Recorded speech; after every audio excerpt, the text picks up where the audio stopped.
Okay, let's talk about that moment of confusion.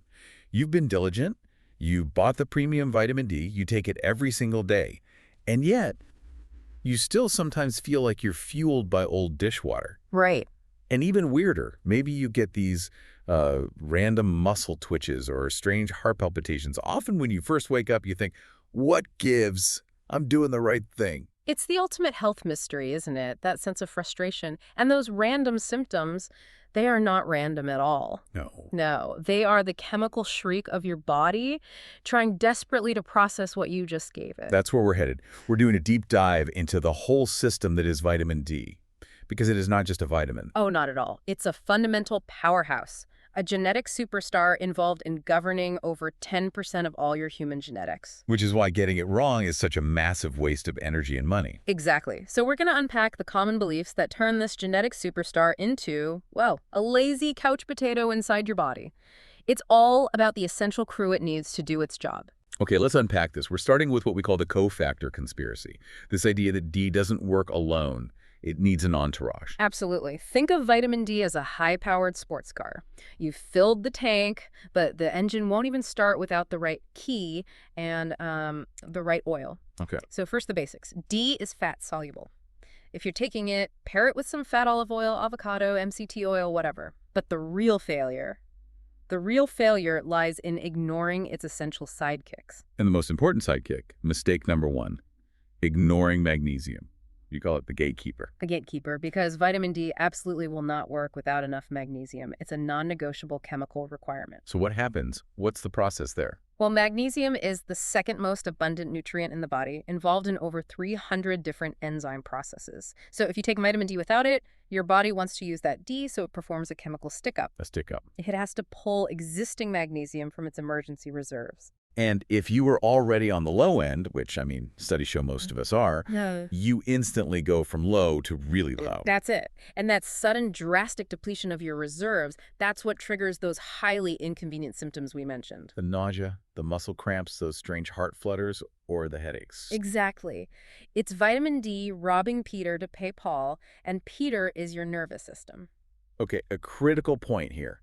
If you suspect you're low, be careful what you grab off the shelf, please. Oh, please, for the sake of your afternoon plans, avoid magnesium oxide. Why that one? It absorbs at about 3 to 4%. If you take enough to actually matter, the only thing it's going to do is make your digestive system, let's say, highly expressive. Noted. Yeah. But wait, if magnesium is this essential gatekeeper, why is it that zero vitamin D supplements, even the fancy ones, bother to include it? Is this just big supplement cutting corners? It's largely a dosing issue. I mean, the amount of magnesium you need is so bulky, you can't fit it into the same pill as the required D dose.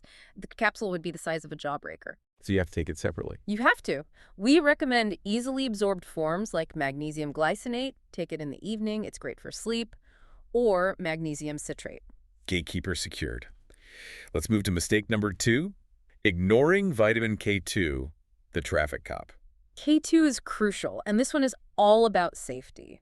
When you take vitamin D, its main job is to absorb calcium into the bloodstream. Great. It is great, but that calcium, it needs direction. K2's entire purpose is to drive that calcium out of the blood and park it exactly where you want it. In your bones and your teeth. In your bones and teeth. And if that traffic cop is missing... That free-floating calcium goes rogue. It ends up in places like soft tissues and, worse, the arteries. Precisely. This is why K2 is essential for preventing the arterial buildup that people fear when they start taking high doses of vitamin D. It's your internal safety mechanism. Okay, so when you're shopping, what should you look for? Always look for the MK7 version. It's specifically effective at clearing calcium from the arteries. So what's the ratio for this duo, the dosage pairing? Critical question. Aim for 100 micrograms of K2, the MK7 version, for every 10,000 IUs of vitamin D3. All right, finally, let's give mistake number 3 its due. Zinc, the cholesterol converter. Zinc often feels like the forgotten middle child in this entourage. It really does. But zinc is fascinating because it's required much earlier in the whole process. It helps your body actually convert the cholesterol you have into the raw vitamin D.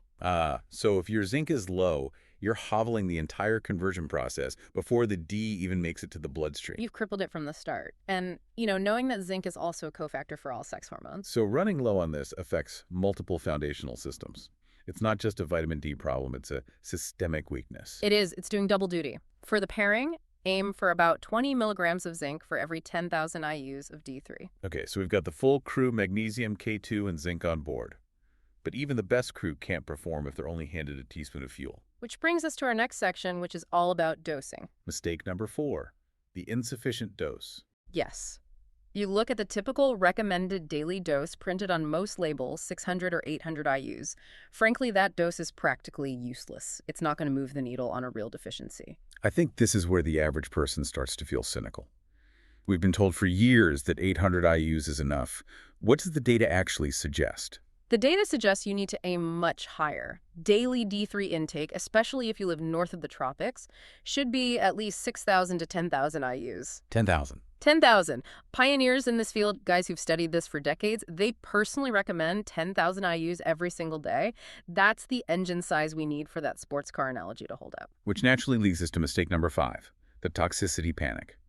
Why does the medical profession throw up such a major roadblock about taking too much? It's largely fear-based and not really supported by the current data. You would have to take hundreds of thousands of IUs of D3 every single day for months to develop a toxic effect. Hundreds of thousands. Let me be clear. You are statistically more likely to win the lottery than develop vitamin D toxicity at a 10,000 IU dose. And the beautiful thing is the cofactors we just talked about, magnesium, K2, zinc, they actually protect against toxicity. They do. They control the calcium levels. They ensure the traffic cop is directing the flow where it needs to go. The synergy is protective. So it's a self-regulating system if you build it correctly. It is. Now, if you are working with a clinician on truly clinical mega doses, we're talking 50,000, maybe 100,000 IUs per day for a short period, then you might want to temporarily avoid calcium supplements and high calcium foods like dairy. But that's only at the extremes. Only at the extremes. Okay, let's pivot from dosage to form and timing. Time for some supplement sabotage, starting with mistake number 6. Still taking D2 instead of D3. Always take D3. Vitamin D2 comes from plants. It requires multiple complex conversion steps in your liver and kidneys to become the active form. So it's inefficient. Very. D3, which comes from lanolin or lichen, is far closer to the bioactive form the body produces from the sun. You'd need way more D2 to get similar effects. Why work harder? Why indeed. Okay, mistake number 7 is a testing tweak that a lot of doctors miss. Yeah, this is a good one. If you're getting your blood drawn for a vitamin D level, you need to stop taking your supplement 3 days before the blood draw. Why? To get the most accurate baseline reading. But here's the crucial part. What's in your blood isn't the same as what's in your cells. You can get a normal blood level result, your doctor says you're fine. But you still feel terrible. Because that reading might not reflect enough of the active form of the vitamin deep inside your cells where it actually does its work. So if I'm understanding this, I can be blood normal, but cellularly deficient. That perfectly explains that frustration. Precisely. It's like having cash in the bank, so your blood level is fine, but you have no change in your wallet, in your cells, to actually buy lunch. Got it. Now let's talk about the intentional and unintentional inhibitors. Mistake number 8. What other medications might be actively sabotaging our efforts? Well, drugs like statins and steroids are major antagonists. Statins are designed to lower cholesterol, and vitamin D is derived from cholesterol. If you're inhibiting the source material, you are absolutely inhibiting your ability to process and use vitamin D, no matter how much you supplement. Then there is the great irony of the sun trap. We know the sun gives us D for free, but when does it actually work? Right. You only get vitamin D from the sun when the UV index is high enough. That usually means between 10 a.m. and 2 p.m. in the summer months. And you need to get some real exposure. Yeah, you need to expose a good portion of your body for about 20 to 30 minutes to get that 10,000 IUs. The key is to get slightly pink, then seek shade. You don't need a burn. Which brings us to the comedic highlight, mistake number 9, the sunscreen irony. Oh, this one's my favorite. Tell me about it. Most sunscreens effectively block UVB. That's the light you need to make vitamin D, but they are less effective at blocking UVA. And UVA is the light that ages your skin and causes most of the damage people are afraid of. That's the one. So wait, you've rubbed on this chemical concoction, successfully blocking the free, life-giving nutrient your body needs, while only partially protecting yourself from aging. That's a lose-lose strategy right there. A classic lose-lose. And finally, mistake number 10, just a quick note on timing. Okay. We mentioned zinc earlier. It and also iron compete with vitamin D3 for absorption. So don't take your iron and your vitamin D3 at the same time. Separate them by several hours. So what does this all mean? The seemingly simple act of taking a vitamin is actually, it's an intricately choreographed dance between several essential players. It is. You can't just throw the lead singer out there and expect a concert. You need the entire band. With the entire system working in harmony. Exactly. Vitamin D needs its magnesium, its K2, and its zinc.